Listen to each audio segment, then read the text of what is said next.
Welcome back to the Batman's revisitation of Twilight 2000. This is the Black Madonna, and irony. This is my second or third take on this. The first take apparently did not click the button, so and I thought I did a good job on it. It just kind of annoys me. So here I am hashing it up. Okay, for the most part, this is actually one of the books that is produced by a member of the brigade and our video channel.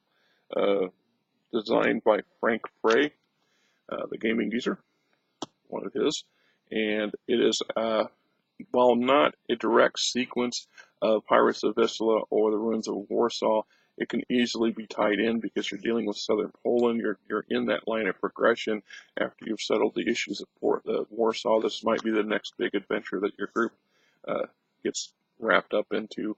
The Black Madonna itself is references to this painting of the Virgin Mary and the Christ Child that's iconic of the Catholic Church in Poland, and it's a very venerated icon of the church.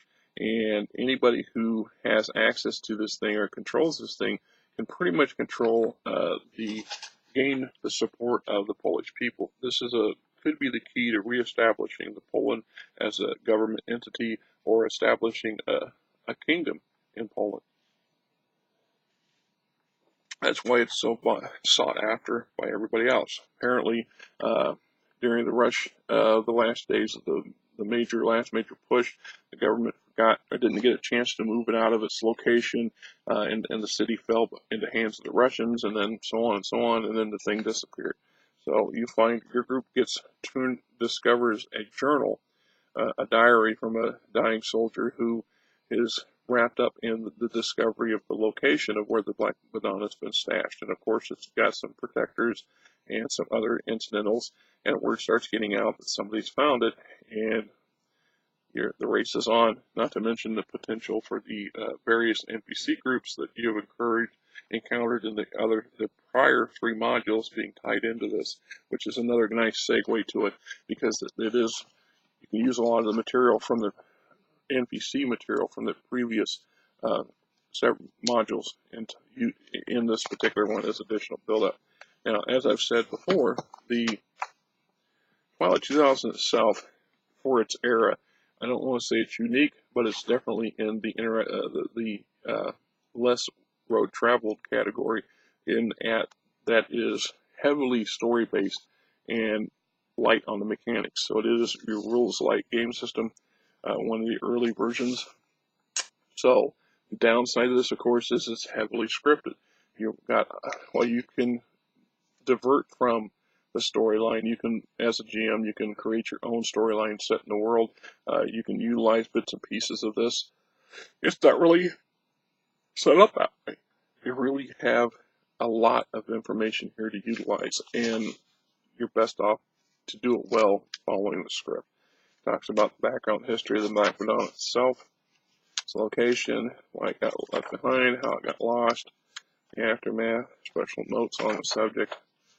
Then we talk about southern Poland, Silesia, however it's pronounced. Located in the southwestern part of Poland on the border of Czechoslovakia. It is one of the heavily industrialized areas of Eastern Central Europe, and is still so today. It makes it a key location for a number of reasons, and well sought after by various individuals. We have a Margrave, or self-imposed Margrave, is establishing himself in the region, and eventually hopes to either promote himself to be king of Poland or be in on the creation of a new Polish government. The basic materials for these people are here. It talks about the economy, all the who's, the Margrave himself, his wife, and some of his key flunkies, his opponents, other members of the communities that you can interact with. Here are the inserts. Like I said, since I never played the game, I never took them out, which is a good thing because they would have probably been long gone, lost. These were meant to be given to the players. There's the pages of the journal itself, a random city map, catacombs. This is our rumor charts list. game does love its rumors. Various NPCs, and then how you can tie this into the NPCs from the previous 3 modules as well. Places of interest, various towns and communities that have survived or haven't survived, and who's protecting them, who or not they are related to or under the control of, so on and so forth. In some cases, how much support you might get from them. Your individual rumors chart, such as Rumor B, the Soviets taking control of Krakow. They plan to use the base for regaining control of Eastern Europe. Rumor L, Klosbork, Pulgok, and Opole, and Namsur are full of Soviet troops. They're gathering strength to attack and take over Sicilia. They got dozens of tanks and the gasoline to run them. Rumor C. Rumor B, the ruins of Czestochowa, and I'm sorry I cannot pronounce any of these city names, are haunted by the ghosts of 1,000 Polish paratroopers killed in the battle, and are all guarding the Black Madonna. They will kill anyone who tries to take possession of Our Lady. They will allow only the new king of Poland to take her from the whatever. We got organizations, both good guys and bad guys, and neutral guys, various military units, or what's left of them, various Soviet and or local Polish operations, including these NPC independents that are now taking, they're going beyond the militia / marauder stage and becoming a little more something of substance. Getting into Jasnaragor itself, the ruins of the city and the temple or the monastery where the Madonna was hidden. Break down the rooms inside. Pretty much there you go. And like I said, this is actually fairly well written. It's a good read. I enjoyed reading it over again. And what I like about the fact is it easily segues from the other modules into this. So you could take this and continue playing from the initial entry and work your way from Krakow to the Vistula to Warsaw to here.